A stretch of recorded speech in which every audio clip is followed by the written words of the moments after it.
저는 이렇게 딱 두 가지로만 공부를 했고요. 만일 진짜 시간이 없다, 하나는 포기해야 된다 하시는 분들은 검사원은 곰대표.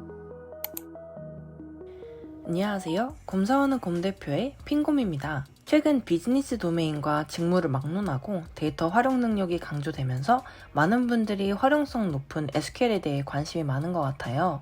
저도 지난달에 SQLD 시험을 봤었는데요. 10월 1일에 결과가 나온 따끈따끈한 SQLD 시험 합격 후기를 가져왔습니다. 비전공자인 저도 직장을 병행하면서 한 달 내로 시험을 준비하고 또 합격했기 때문에 올해가 가기 전에 데이터 관련 능력치를 높이고 자기 개발을 하고 싶으셨던 분들은 집중해서 영상을 끝까지 봐주시면 도움 되실 것 같습니다.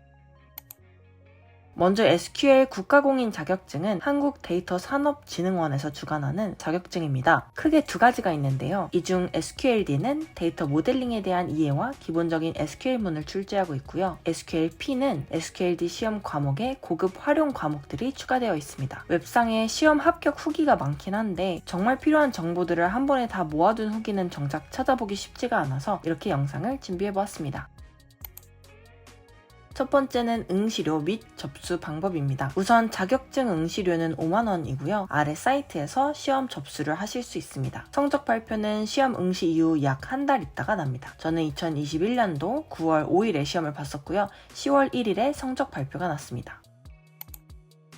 두 번째는 시험 문제 구성인데요. SQLD 시험은 첫 번째 데이터 모델링의 이해와 두 번째 SQL 기본 및 활용, 이렇게 두 가지 과목으로 구성되어 있습니다. 과목별로 각각 10문제 그리고 40문제가 나와서 총 50문항을 시험 보게 됩니다. 문항당 2점으로 총점 100점 만점에 60점 이상이면 합격이고 과목당 40% 이상을 넘기지 못하면 과락이 있습니다. 즉 1과목에서는 4문제 이상을 맞춰야 하고 2과목에서는 16문제 이상을 맞춰야 과락을 면할 수 있습니다. 먼저 데이터 모델링의 이해인 1과목은 모두 다 객관식이고요. SQL 기본 및 활용인 2과목은 객관식과 맨 뒤에 단답형 문제가 10개 이내로 출제되고 있습니다. 서술식이긴 하나 짧게 빈칸에 들어갈 SQL문을 적는 단답형 문제들이 나와요. 감이 안 잡히는 분들을 위해 예시를 몇 개 들어드리자면 아래와 같은 문제들이 나옵니다.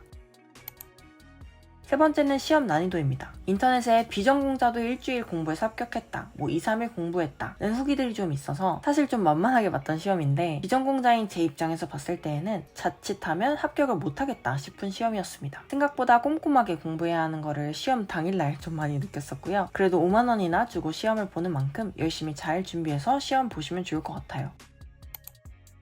네 번째, 시험 응시 및 준비물. 주말 오전에 제가 신청한 학교로 가서 시험을 쳤고요. 총 90분간 시험을 보는데 시험 시작하고 나서 30분이 경과하면 자유롭게 퇴실하실 수 있습니다. 컴퓨터 사인펜 그리고 검정 볼펜 잊지 말고 챙겨가셔야 하고 화이트는 사용할 수 없었습니다.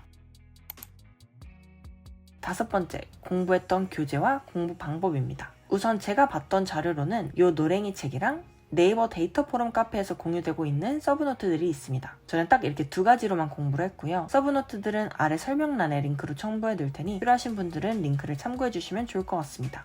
저는 개념서부터 공부하기 시작하면 절대 진도가 안 나가는 사람이라 아무런 개념도 모르는 상태에서 실전 문제집을 먼저 풀기 시작했었습니다.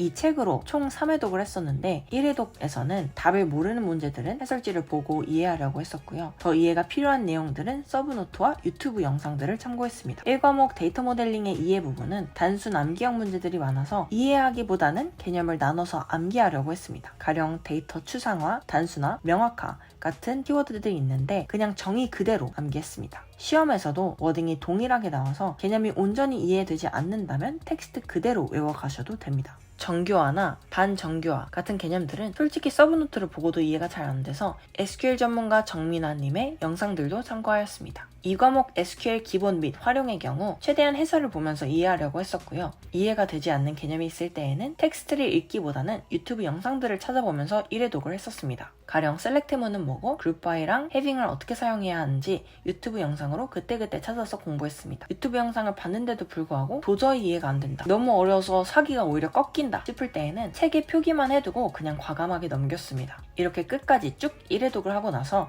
앞서 이해가 안 되어서 표기를 해뒀던 문제들을 하나씩 깊게 봤습니다. 솔직히 이렇게 표기해둔 문제들은 아무리 해설을 봐도 이해가 안 되는 게 대부분이었는데요. 여기에서 제가 꿀팁을 하나 공유드리겠습니다. 페이지 수랑 문제 번호를 유튜브에 치시면 아까 말씀드린 SQL 전문가 정민아님의 영상들이 있는 경우가 있어요. 실제로 코드를 돌려보면서 설명을 해주셔서 직관적으로 이해하기가 너무 좋은 영상들입니다. 이렇게 한 문제 한 문제 다 꼼꼼하게 보고 나서 2회 독을 했습니다. 2회 독을 할 때는 데이터 포럼 카페에서 다운로드 받았던 서브노트를 함께 정주행했었고요. 노랭이 책에 나와 있지 않은 개념들도 꼼꼼하게 봤었습니다. 이렇게 총 3회 독을 했는데 시험 전날까지도 이해가 정말 안 되는 문제들은 그냥 통으로 답을 외웠습니다. 가령 이 문제에서는 답이 3번이다 라고 그냥 무식하게 외웠어요. 시험에서 노랭이 책이랑 똑같이 나오는 문제들이 간혹 있어서 맞출 확률을 높이기 위해 막판에는 이렇게 암기했었습니다.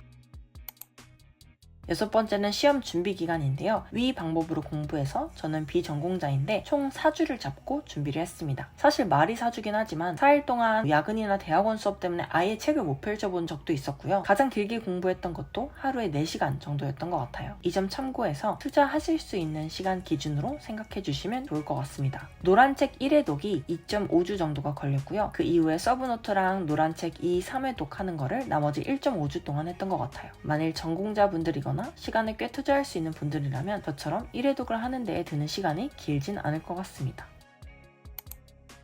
7번째, 버려도 되는 영역. 만일 진짜 시간이 없다, 하나는 포기해야 된다 하시는 분들은 과목 중에서 마지막 SQL 최적화 기본 원리 영역은 건너뛰셔도 될 것 같습니다. 사실 출제되는 문제도 거의 없고 외워야 하는 양이 꽤 돼서 이 부분만 제외하고 나머지 영역들은 정말 꼼꼼하게 보시는 걸 추천드립니다.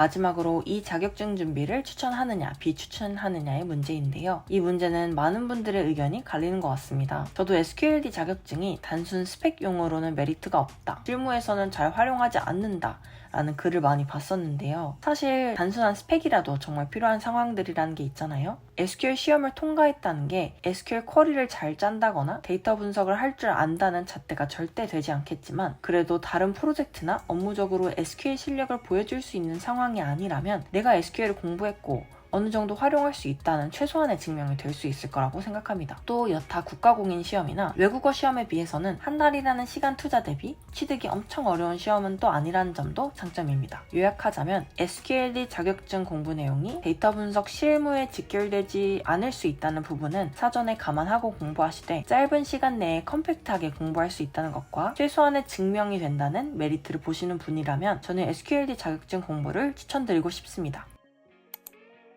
네, 오늘은 이렇게 SQLD 자격증에 대한 내용과 자격증 시험에서 합격할 수 있었던 제 공부 방법을 소개해보았습니다. SQLD 시험 관련해서 더 궁금하신 점이 있다면 언제든지 댓글 부탁드리고요. 오늘 영상이 도움이 되셨다면 좋아요와 구독, 알람 설정까지 부탁드립니다. 지금까지 핑곰이었습니다.